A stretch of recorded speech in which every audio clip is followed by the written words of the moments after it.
Hey guys, it's Kara from iStampin.com. Thanks for joining me today. Today I am so excited to share with you this I just had the best time making this birthday card. It is so simple and I just loved how it turned out, and I'd love to share this project with you. So why don't we get started? This is using our watercolor pencils and a really fun brand new Thinlit that's in our annual catalog called the Happy Birthday Thinlit, you know, kind of obvious. But I've got all of my supplies here, and you know, it's always fun to make a card where you aren't stamping. I know that's, you know, what we primarily like to do, but it's fun to think out of the box and do something a little bit different. All right, so the first thing that you're going to do is go ahead and cut a piece of thick Whisper White cardstock.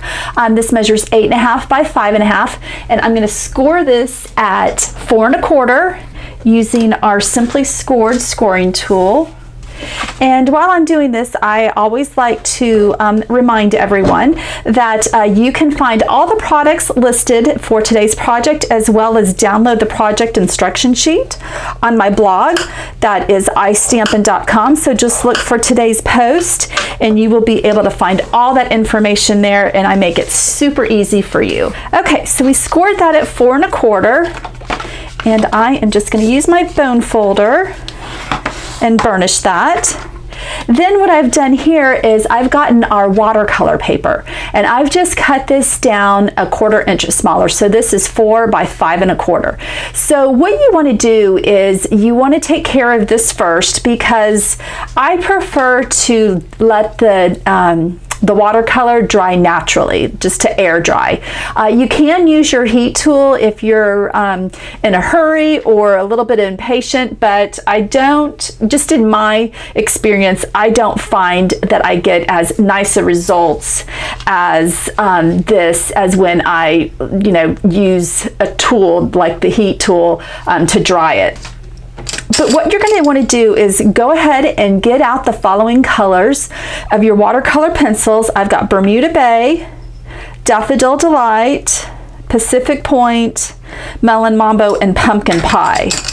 And what I'm going to do is go ahead and start off with, it's funny because when I had it in mind, I had it that it would be like this, the colors would be this way, but when I put it together, I put it together wrong. So for the sample, I'm gonna do it the way that I had intended. So we're gonna start off with Melon Mambo, but this is a very basic technique, and I like basic techniques, especially with this kind of element medium, because I'm not very talented, or I don't have a lot of education when it comes to watercoloring. So this is kind of like a foolproof method for me. I know that I can't really screw it up too bad, and the results will be, you know, fairly good. So as you can see here, I'm just coming in and I'm just scribbling the color here on the watercolor paper, trying to, you know, see if I can have it balanced on the left and right hand side. And you see here that I've got a little bit more space on the right side, but it will all work out. Okay, so we're done with the watercolor pencils, so we can put those off to the side. I'm just going to grab just a scratch sheet of paper. Then I'm using our Aqua Painter that is going to allow me to blend in the colors and give it a less streaky look. So this is just a watercolor brush that has an empty barrel. So you just unscrew the top like this, and you're just going to fill it up with regular tap water. So what I like to do is just have a paper towel on hand and just go ahead and squeeze the barrel until you have some water drip out and the brush is wet, and then just come in here and just start blending the colors together.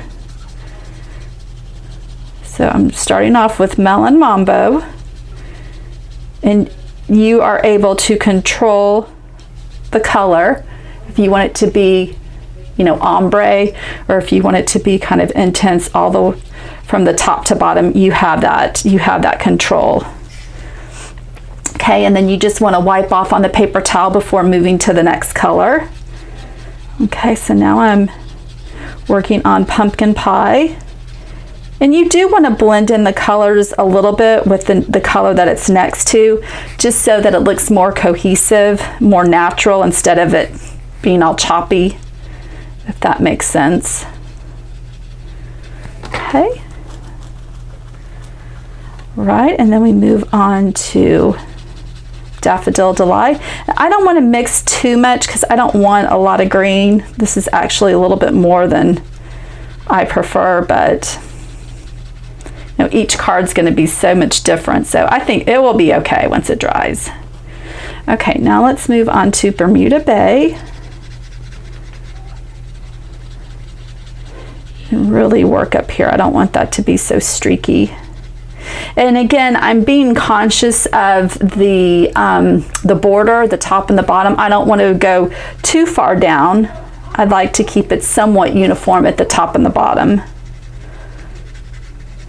Okay, and then let's go to our last color, which is Pacific Point. And I'm just going to pull over the color to the right where it's a little bit more balanced.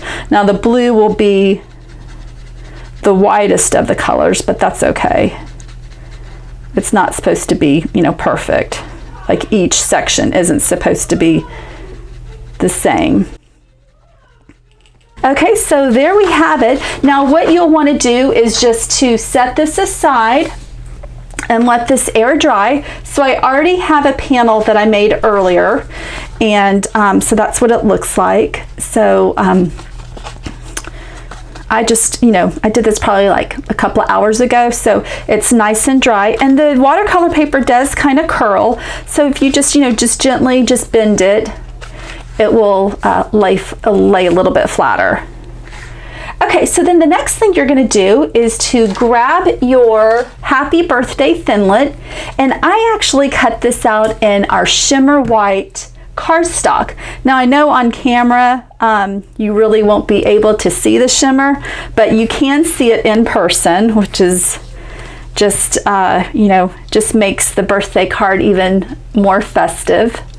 So I'm just going to be attaching it to the center of the watercolor panel, and to do that I'm going to be using our fine tip glue pen. This is an excellent adhesive for this kind of detailed Thinlit. So you will just go along the entire Thinlit here, just putting a drop.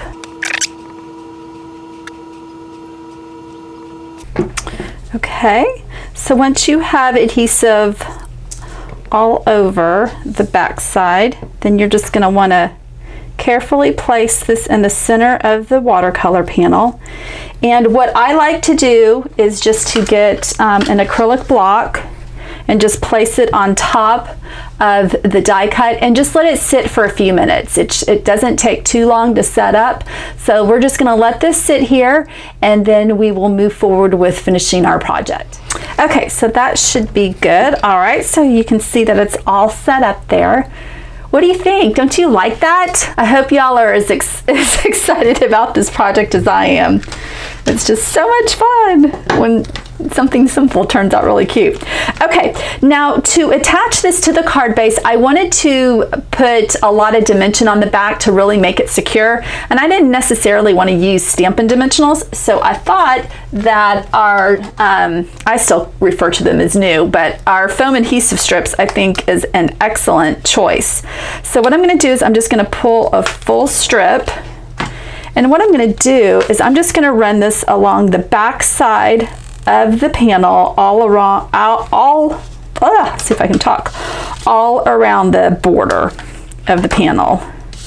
And so you'll just snip off what overhangs the side, and then I'll just put that in the middle and then just get another strip. So it takes 2 full strips to outline the panel, but it really supports the watercolor panel really nicely on the card base, and you don't see any caving of the card, or of the panel, which is always one of my pet peeves. I don't like to see like a card that kind of sinks in the middle. Okay, so then what you do next is just peel off the strips, and it's nice because it's one big strip. Could you imagine how many dimensionals it would take to do this? Okay.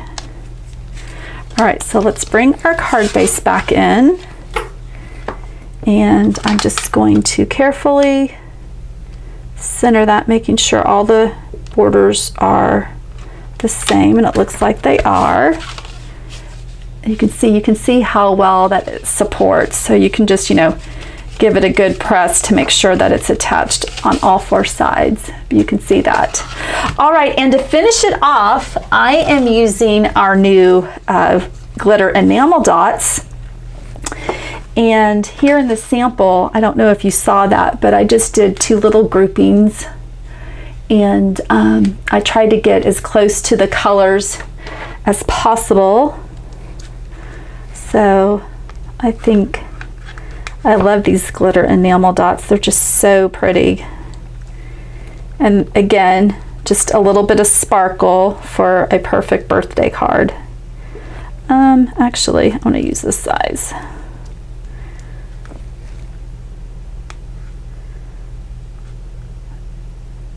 There we go. Let me kind of move this. I think I want to change this color. That one looks too similar to the one that I just did, so let's do this one. There we go.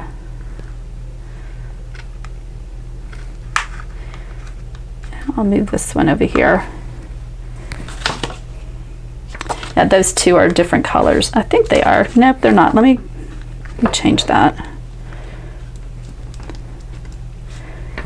There we go. That looks better. Okay. I have to figure it out while I'm on camera. Okay, and then let's do the blue, and we'll go down here, and we'll do this light blue, and then the lightest one. Let's see here.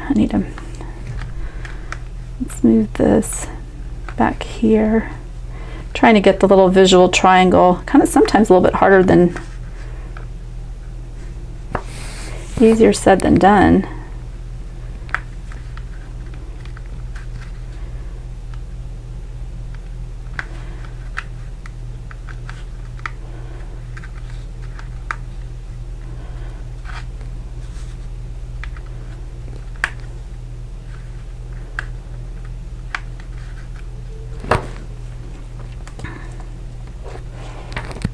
There we go. I think that's what was throwing me off.